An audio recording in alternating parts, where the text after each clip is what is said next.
मध्य प्रदेश के भिंड जिले के एक छोटे से गांव करौली में बस्ती की आखिरी गली में एक मिट्टी का घर था। ये घर रमेश चौधरी का था, एक मेहनती किसान जिसके लिए जीवन का मतलब था खेतों में पसीना बहाना और परिवार का पेट भरना।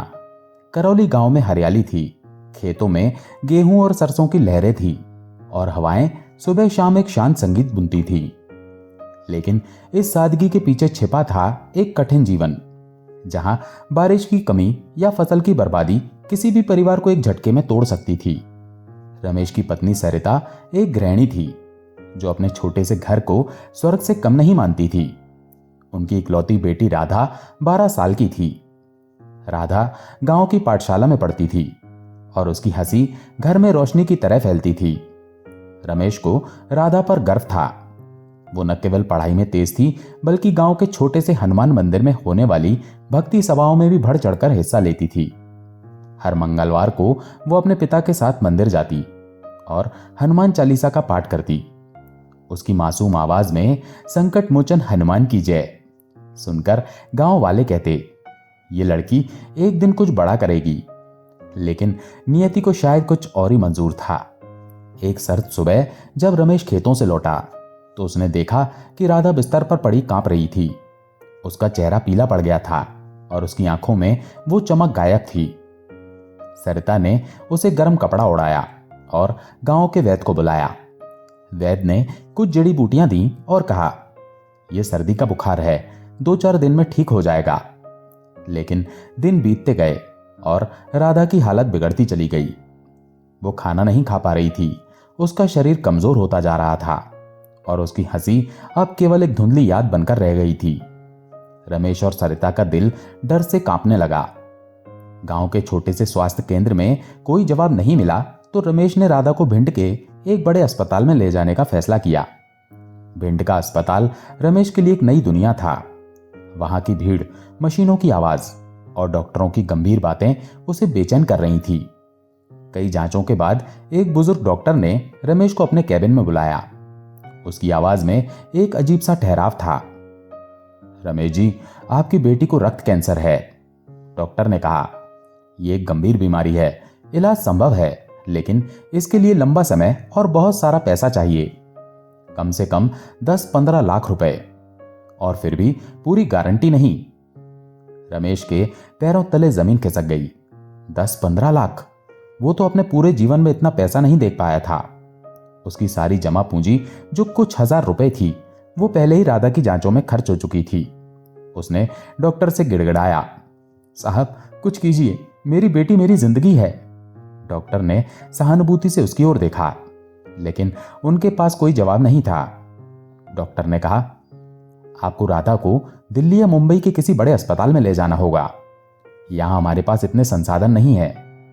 रमेश घर लौटा, लेकिन उसका दिल टूट चुका था।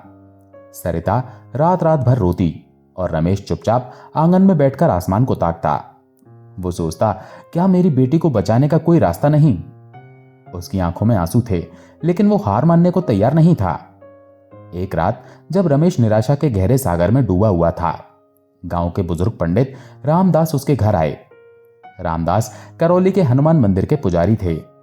उनकी सफेद दाढ़ी और शांत मुस्कान में एक अजीब सा सुकून था।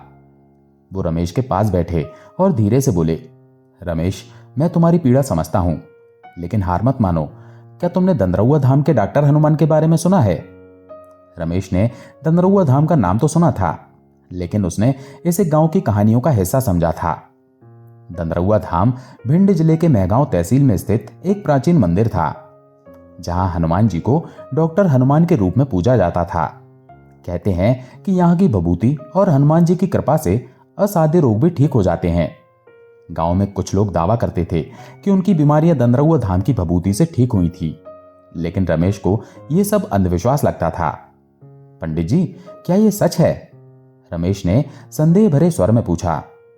रामदास ने मुस्कुराते हुए कहा, श्रद्धा और विश्वास के साथ जाओ रमेश, हनुमान जी संकट मोचन हैं, उनकी कृपा से कोई रोग असाध्य नहीं। मैंने खुद देखा है कितने लोगों के जीवन में चमत्कार हुए हैं। रमेश चुप रहा। उसका मन 2 हिस्सों में बटा हुआ था। एक तरफ वो विज्ञान और डॉक्टरों पर भरोसा करना चाहता था, लेकिन दूसरी तरफ उसके पास अब कोई और रास्ता नहीं था। उसने सरिता से बात की। सरिता ने आंसुओं भरी आंखों से कहा, अगर हनुमान जी में इतनी शक्ति है तो हमें कोशिश करनी चाहिए। रमेश ने फैसला किया कि वो राधा को दंदरउआ धाम ले जाएगा। अगले दिन उसने सरिता और राधा को साथ लिया और ग्वालियर के लिए बस पकड़ ली। ग्वालियर से दंदरउआ धाम की दूरी केवल 56 किलोमीटर की थी, लेकिन रमेश के लिए यह यात्रा आशा और निराशा के बीच की जंग थी। जब रमेश का परिवार दंदरउआ धाम पहुंचा तो मंगलवार का दिन था। मंदिर परिसर में भक्तों की भीड़ थी। हनुमान जी की मूर्ति एक अलौकिक आभा बिखेर रही थी। ये मूर्ति देश में अपनी तरह की इकलौती थी। कहते हैं कि इसे लगभग 300 साल पहले एक पीपल के पेड़ के गर्भ से प्राप्त किया गया था। मूर्ति के चारों ओर फूलों की मालाएं थीं और हवा में अगरबत्तियों की खुशबू तैर रही थी। रमेश ने राधा को गोद में उठाया और मंदिर के मुख्य द्वार की ओर बढ़ा। राधा की हालत इतनी कमजोर थी कि वो चल भी नहीं पा रही थी। मंदिर के पुजारी, एक मध्यम आयु के व्यक्ति जिनका नाम था पंडित विश्वनाथ, ने उन्हें देखा और पास बुलाया। उन्होंने रमेश को भभूति का एक छोटा सा पैकेट दिया और कहा, 7 मंगलवार तक यहां आओ, हनुमान जी की परिक्रमा करो और भभूति का सेवन करो। हनुमान जी के दरबार में अर्जी लगाओ, बजरंग बली की कृपा से सब ठीक होगा। रमेश ने भभूति को हाथ में लिया। वो एक साधारण सी राख थी, लेकिन उसमें एक अजीब सी शक्ति का आभास था। उसने पंडित विश्वनाथ से पूछा, यह भभूति कैसे काम करती है? पंडित विश्वनाथ ने शांत स्वर में जवाब दिया, यह भभूति हनुमान जी की कृपा का प्रतीक है। इसे श्रद्धा से लो और अपने मन में कोई संदेह मत रखो। हनुमान जी तुम्हारी पुकार सुनेंगे। रमेश ने पहली परिक्रमा शुरू की। मंदिर के चारों ओर बने संकटाव्यूह चक्र यंत्र पर उसने फूल और चावल चढ़ाए। ये यंत्र एक प्राचीन ज्यामितीय रचना थी, जिसके बारे में कहा जाता है कि यह नकारात्मक शक्तियों को दूर करता है। रमेश ने मनी मन हनुमान चालीसा का पाठ शुरू किया। नासे रोग हरे सब पीरा, जपत निरंतर हनुमत बीरा। उसकी आंखों में आंसू थे, लेकिन दिल में एक अजीब सा विश्वास जाग रहा था। पहले मंगलवार के बाद रमेश और सरिता ने देखा कि राधा को हल्का सुकून मिला। वो पहले से थोड़ा ज्यादा खा पा रही थी और उसकी आंखों में एक हल्की सी चमक लौट आई थी। ये छोटा सा बदलाव उनके लिए किसी चमत्कार से कम नहीं था। सरिता ने रमेश से कहा, लगता है हनुमान जी हमारी सुन रहे हैं। रमेश का मन अब दंदरउआ धाम की ओर खिंचने लगा। उसने फैसला किया कि वो अगले 6 मंगलवार भी नियम से मंदिर जाएगा। हर मंगलवार को वो राधा को गोद में उठाकर बस में बैठता, ग्वालियर से दंदरउआ धाम की यात्रा करता और परिक्रमा पूरी करता। सरिता हर बार हनुमान जी के मंत्र ओम श्री हनुमंते नमः का जाप करती। इस दौरान रमेश की मुलाकात मंदिर में अन्य भक्तों से हुई। एक बुजुर्ग महिला जिनका नाम था कुसुमाबाई ने अपनी कहानी सुनाई। वो कई सालों से एक अज्ञात बीमारी से पीड़ित थीं, जिसका कोई इलाज नहीं मिल रहा था। डॉक्टरों ने उन्हें जवाब दे दिया था, लेकिन दंदरउआ धाम की भभूति और 7 मंगलवार की परिक्रमा ने उन्हें नया जीवन दिया। कुसुमाबाई की आंखों में चमक थी जब उन्होंने कहा, हनुमान जी ने मुझे न केवल जीवन दिया बल्कि मेरे परिवार को भी जोड़ा। रमेश को कुसुमाबाई की बातों से हौसला मिला। उसने सोचा, अगर हनुमान जी ने इतने लोगों की मदद की तो मेरी राधा को भी बचाएंगे। 6ठे मंगलवार को कुछ ऐसा हुआ जिसने रमेश के विश्वास को और मजबूत कर दिया। राधा ने अचानक कहा, पिताजी मुझे आज भूख लग रही है। यह सुनकर रमेश और सरिता की आंखें खुशी से भर आईं। राधा, जो महीनों से ठीक से खाना नहीं खा पा रही थी, अब खुद खाने की इच्छा जता रही थी। उस रात सरिता ने राधा के लिए उसकी पसंदीदा खिचड़ी बनाई और राधा ने उसे बड़े चाव से खाया। रमेश ने देखा कि राधा पहले से ज्यादा बात करने लगी थी। वो मंदिर की परिक्रमा के दौरान अपने पिता से सवाल पूछती, पिताजी हनुमान जी कैसे इलाज करते हैं? रमेश को इन सवालों का जवाब नहीं पता था, लेकिन वो पंडित विश्वनाथ से पूछकर राधा को समझाता। 7वें मंगलवार को रमेश ने राधा को फिर से भिंड के अस्पताल में जांच के लिए ले जाने का फैसला किया। वो डर रहा था, लेकिन उसके दिल में एक उम्मीद थी। डॉक्टर ने राधा की जांच की और जब परिणाम आए तो वो हैरान रह गए। रमेश जी, ये चमत्कार है, डॉक्टर ने कहा। राधा के रक्त में कैंसर की कोशिकाओं की संख्या में भारी कमी आई है। ऐसा होना असंभव था। रमेश की आंखों से आंसू छलक पड़े। उसने डॉक्टर के पैर छूने की कोशिश की, लेकिन डॉक्टर ने उसे रोक लिया। ये मेरा कमाल नहीं, ये उस शक्ति का चमत्कार है जिसमें आपने विश्वास किया, डॉक्टर ने कहा। रमेश की खुशी गांव में फैल गई। करौली के लोग राधा को देखने उसके घर आने लगे। कुछ ने इसे चमत्कार माना तो कुछ ने इसे संयोग कहा। रमेश का बचपन का दोस्त गोपाल, जो गांव का शिक्षक था, इस बात से सहमत नहीं था। गोपाल पढ़ा लिखा था और उसे अंधविश्वास पर गुस्सा आता था। वो रमेश के घर आया और बोला, रमेश, तू समझदार है, ये भभूति और मंदिर की बातें सब ढकोसला है। राधा की हालत शायद दवाइयों से सुधरी है। रमेश ने गोपाल की बात सुनी, लेकिन उसका मन नहीं डगमगाया। उसने कहा, गोपाल, मैं नहीं जानता कि ये चमत्कार है या दवाइयों का असर, लेकिन मुझे विश्वास है कि हनुमान जी ने मेरी बेटी को बचाया। गोपाल ने हंसकर कहा, ठीक है, अगर इतना विश्वास है तो मुझे भी ले चल दंदरौआ धाम। मैं भी देखना चाहता हूं कि ये भभूति क्या जादू करती है। रमेश ने गोपाल को अगले मंगलवार को अपने साथ दंदरौआ धाम चलने के लिए कहा। गोपाल ने मजाक में हामी भरी, लेकिन उसके मन में यह साबित करने की जिद थी कि यह सब केवल लोगों का भ्रम है। अगले मंगलवार को रमेश, सरिता, राधा और गोपाल दंदरौआ धाम के लिए रवाना हुए। गोपाल ने रास्ते में रमेश से मजाक किया, देख, अगर ये भभूति सचमुच चमत्कार करती है तो मैं भी हनुमान जी का भक्त बन जाऊंगा। जब वे मंदिर पहुंचे तो गोपाल ने मंदिर के माहौल को गौर से देखा। भक्तों की भीड़, हनुमान चालीसा की गूंज और मूर्ति की अलौकिक आभा ने उसे थोड़ा प्रभावित किया, लेकिन वो अपने संदेह पर कायम था। उसने पंडित विश्वनाथ से भभूति के बारे में सवाल पूछे। ये राख कैसे बीमारी ठीक कर सकती है, इसमें क्या है?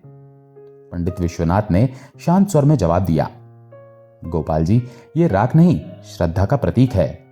हनुमान जी की कृपा उस भक्त तक पहुंचती है जो सच्चे मन से प्रार्थना करता है। विज्ञान और विश्वास एक दूसरे के पूरक हो सकते हैं। गोपाल को जवाब पसंद नहीं आया। उसने सोचा ये सब बातें लोगों को बेवकूफ बनाने के लिए हैं, लेकिन उसने रमेश के कहने पर परिक्रमा पूरी की और भभूति ली। उसने भभूति को अपनी जेब में रख लिया, ये सोचकर कि वो इसे घर ले जाकर जांचेगा। कुछ दिन बाद गोपाल को अचानक तेज बुखार और कमजोरी महसूस हुई। गांव के डॉक्टर ने जांच की और कहा कि उसे टाइफाइड हो गया है। गोपाल ने दवाइयां शुरू की, लेकिन उसकी हालत बिगड़ती चली गई। वो बिस्तर से उठ नहीं पा रहा था और उसका परिवार चिंतित हो गया। एक रात जब गोपाल बुखार में तड़प रहा था, उसकी पत्नी ने उसकी जेब से दंदरौआ धाम की भभूति निकाली। उसने गोपाल से कहा, तुम इसे ले लो, रमेश की बेटी ठीक हो गई, शायद ये तुम्हें भी मदद करे। गोपाल ने कमजोर आवाज में कहा, यह बेकार है, लेकिन उसकी पत्नी ने जिद की और आखिरकार गोपाल ने भभूति को पानी में मिलाकर पी लिया। उस रात उसे गहरी नींद आई।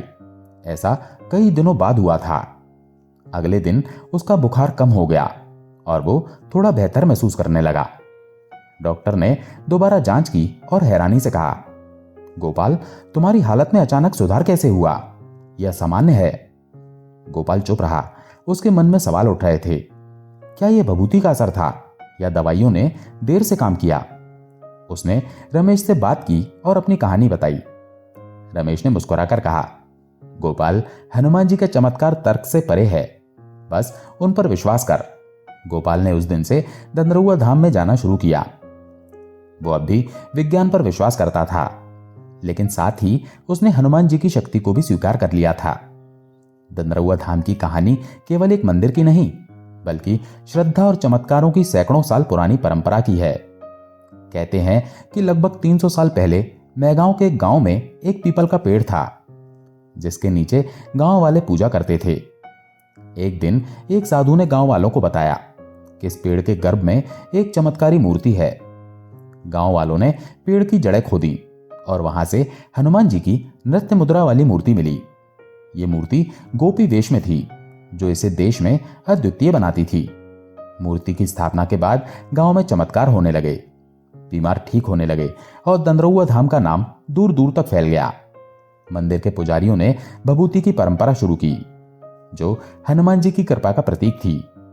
संकटाव्यूह चक्र यंत्र, जो मंदिर के चारों ओर बना था, नकारात्मक शक्तियों को दूर करने के लिए बनाया गया था। दंदरउआ धाम का सबसे बड़ा उत्सव है बुढ़वा मंगल मेला, जो भाद्र मास के आखिरी मंगलवार को लगता है।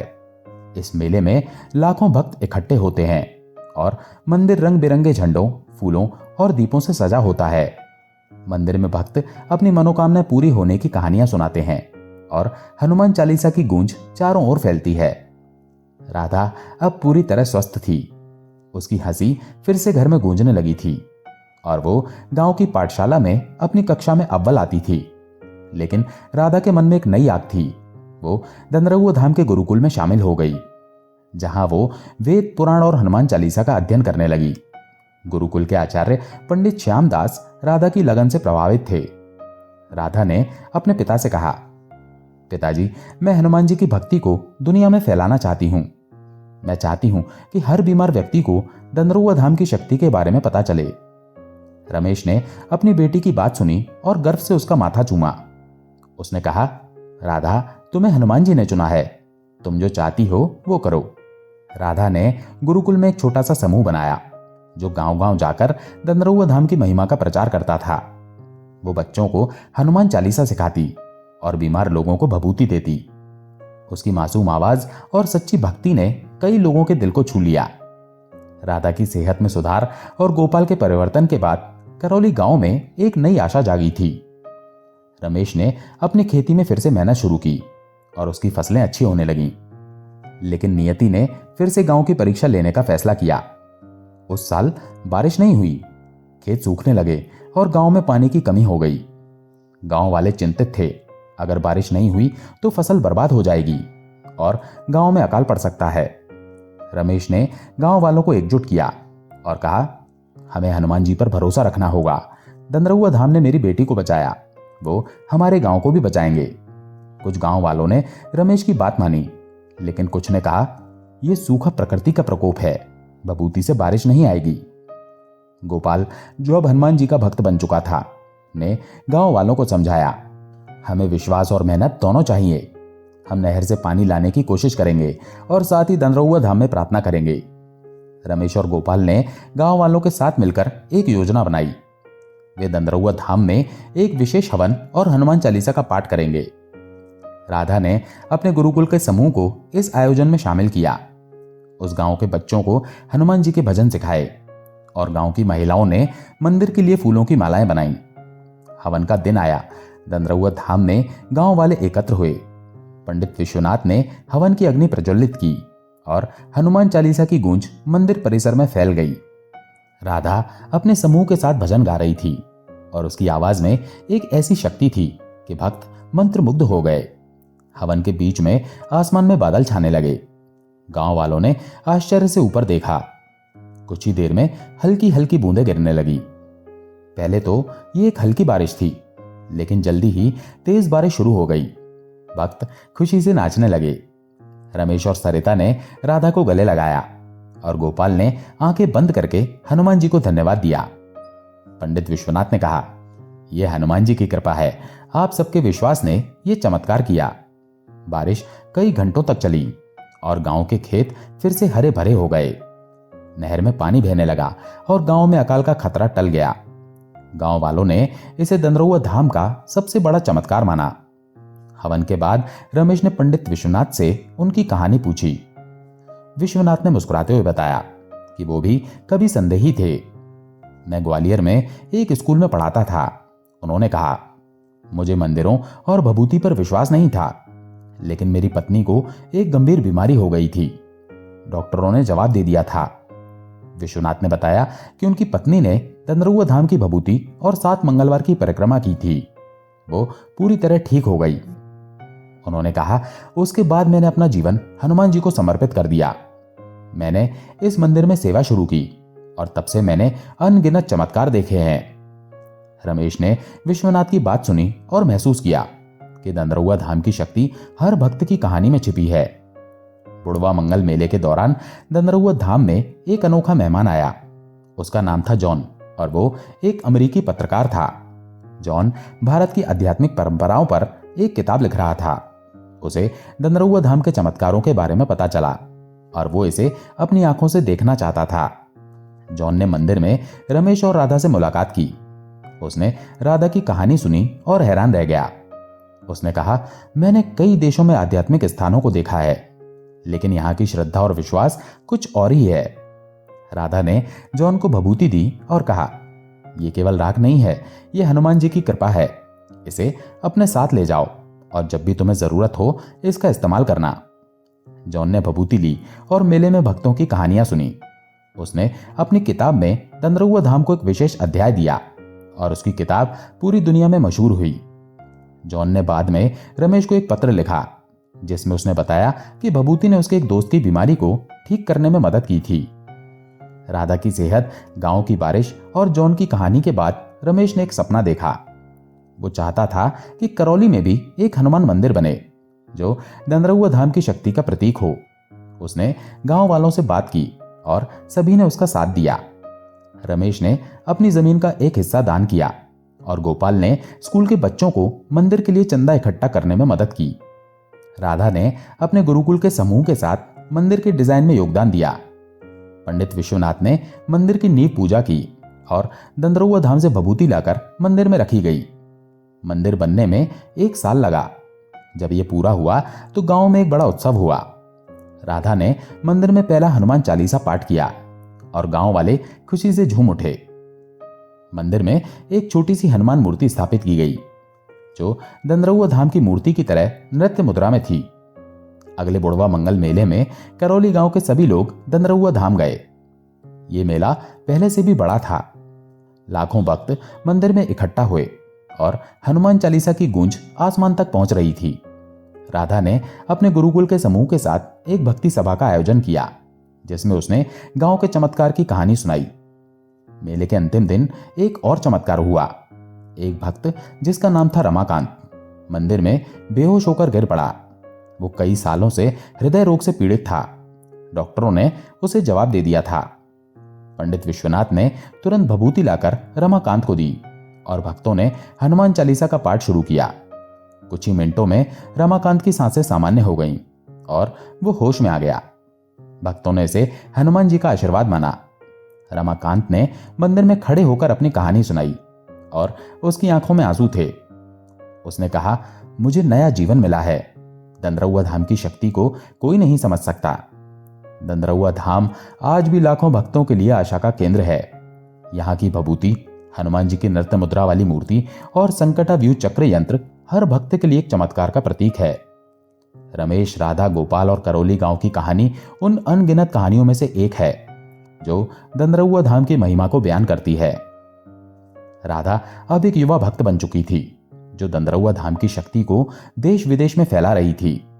गोपाल ने गांव के स्कूल में बच्चों को हनुमान चालीसा सिखाना शुरू किया और रमेश का मंदिर करौली गांव का गौरव बन गया। जॉन की किताब ने दंदरउआ धाम को विश्व स्तर पर पहचान दिलाई और हर साल मेले में विदेशी भक्त भी आने लगे। हनुमान जी का मंत्र, ना से रोग हरे सब पीरा, आज भी हर भक्त के दिल में गूंजता है। दंदरउआ धाम की पावन भूमि हर संकट में एक अलौकिक शक्ति का आभास कराती है। रमेश और राधा की कहानी, गोपाल का परिवर्तन, गांव का चमत्कार और रमाकांत का नया जीवन इस बात का सबूत है कि जहां श्रद्धा और विश्वास है वहां चमत्कार संभव है। दोस्तों, आशा है ये कहानी आपको पसंद आई होगी। अगर पसंद आई हो तो वीडियो को लाइक करके कमेंट में जय श्री राम जरूर लिखें। चैनल पर अगर पहली बार आए हैं तो चैनल को सब्सक्राइब जरूर करें। जय श्री राम, जय हनुमान।